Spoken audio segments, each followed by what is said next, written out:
नमस्ते प्रणाम। तो कैसे हैं आप लोग? आई होप आप लोग अच्छे होंगे। मेरा नाम गौतम कुमार।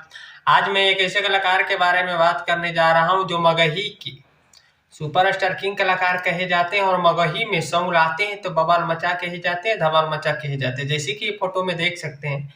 ये फोटो देखने के बाद तो कोई चेहरे के मुमताज नहीं है, मगही के सुपरस्टार किंग कलाकार कहे जाते हैं। इनका नाम आशीष यादव है।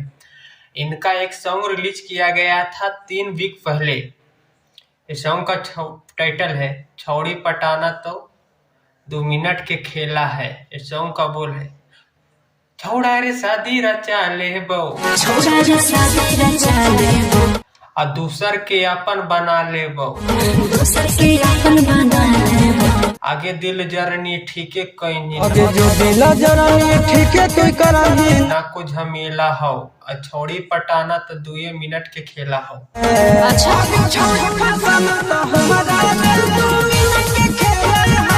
सॉन्ग सारेगामा हम भोजपुरी रिकॉर्डिंग स्टूडियो से रिलीज किया गया है। 30 नंबर पे ट्रेंड कर रहा है 3 वीक से लगातार, जैसे कि देख सकते हैं। आपको वीडियो अच्छा लगा तो लाइक सब्सक्राइब शेयर करें। मिलते हैं नेक्स्ट ट्रेंड सॉन्ग के साथ। तब तक के लिए।